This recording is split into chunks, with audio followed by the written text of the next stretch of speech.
Part 2 of a Lemonbuster's inspection of a STS-V. Continuing on the right front door.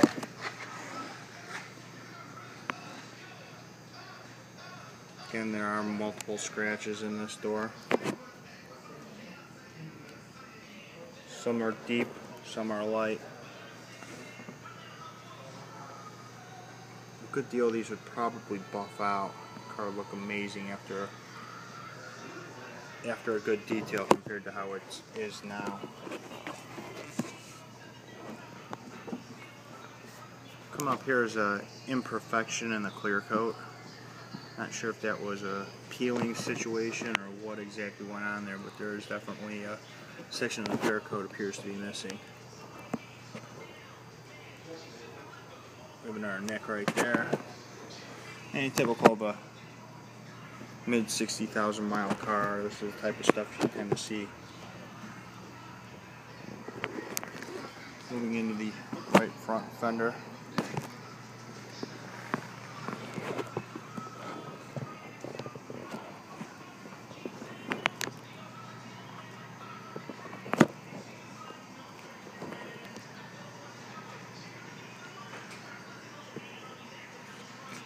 Moving into the hood, you see we have multiple, apologize for that, the camera lens protected flat came down. As they're saying on the hood here, you can see there's multiple rock chip damage and flaws in the front, typical of a vehicle with this type of mileage.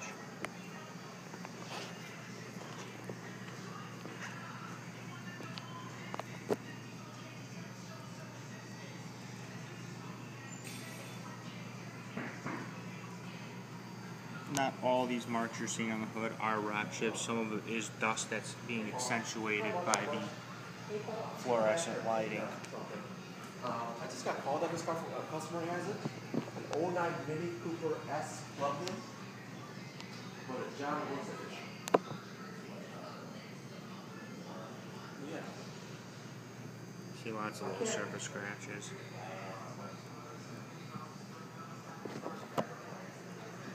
This is a heads-up display equipped vehicle, as you can see there.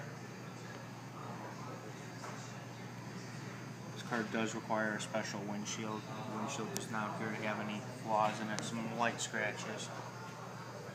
The only difference between the heads-up display normally is that it's been inspected for clarity by a robotic device.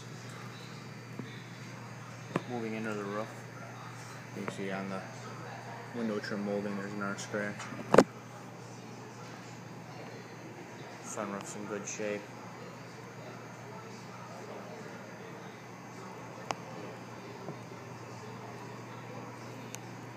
Vehicle is equipped with AM, FM, and XM radio.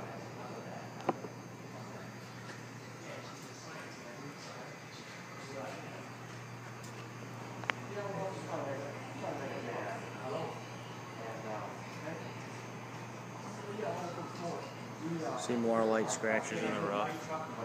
Typical kind of wear and tear. No signs of any hail damage or anything along those lines. Looks pretty clean and clear. Move into the wheels here. Start with the left front wheel. See the left front wheel.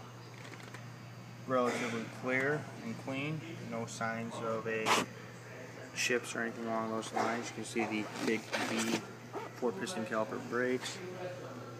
Take a look at the brake pad thickness here. You can see they're starting to get a little thin, but they definitely got some life left on them. Rotors seem to have worn pretty decently too. These cars tend to need rotors though when they need a brake job because they're just worn out. Right here we have a little bit of damage to the splash shield area. As you can see, it's been pulled out of the bumper area. Nothing major. Take a look, we have pretty good tread depth left on the front tires here.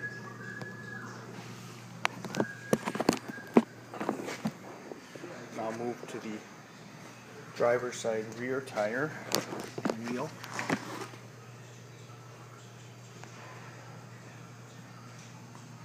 See the wheels real clean and clear. A little bit of damage on the spoke right here. Some scratches. Wheels do live a hard life. You can see the multiple piston calipers back here. So if we can get you a view of these brake pads here, you can see starting to get a little thin, but they still definitely have life left on them. A little bit of surface rust on the rotors. The rear tires on this car, however, are in very poor condition and need immediate replacement. As you can see, they're completely bald. There's nothing left on the center imprint here. See, they're completely bald. Currently, with the weather we're having in Chicago, the vehicle is technically unsafe to drive like this. Moving on to the right rear tire and wheel combo. You can see here there's a little bit of curb damage.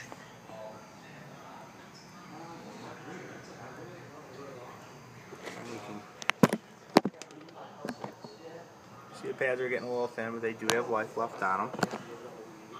A little surface rust on the road. Once again, this tire is also basically bald on the rear, worn even with the wear bars. What we would call 0-30 seconds remaining. This tire also needs immediate attention.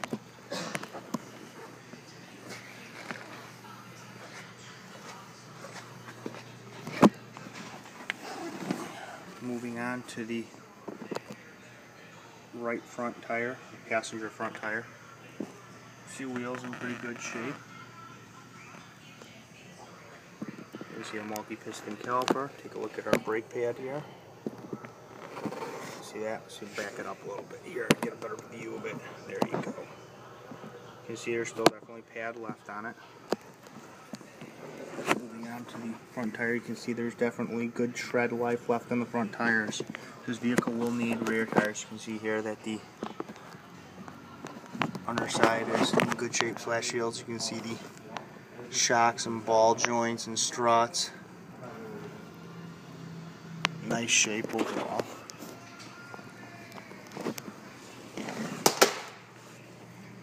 Underneath a little bit here, you can see some more of the suspension components. See, no signs of any leaks. There is definitely some surface rust forming on the subframe, kind of a typical GM trait. You can see here there's definitely a lot of bugs and stuff stuck in the air cooler, radiator and whatnot, AC condenser. So here's some rust on this bracketry here on the subframe.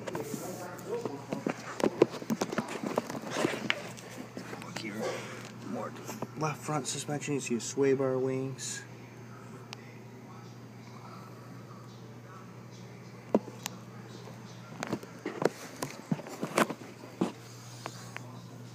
You can see here we have the tie rod ends and rack boots. Rack's nice and dry, control arms are looking pretty straight.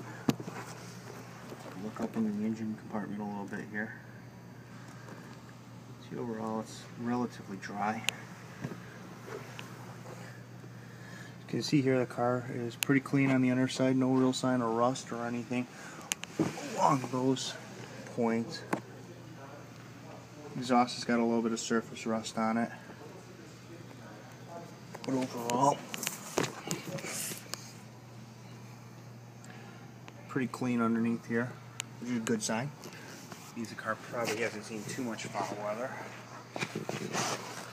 Moving up underneath the left here, you see rear control arms have some surface rust along with the rear subframe.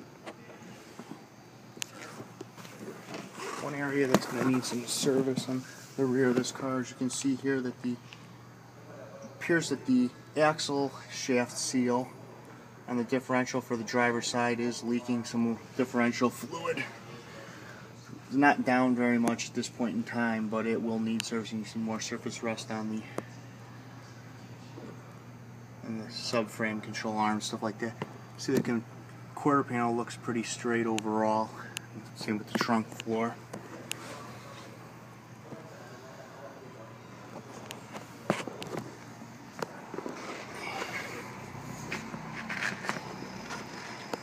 This completes part 2 of the Lemonbuster's inspection of a STS-V.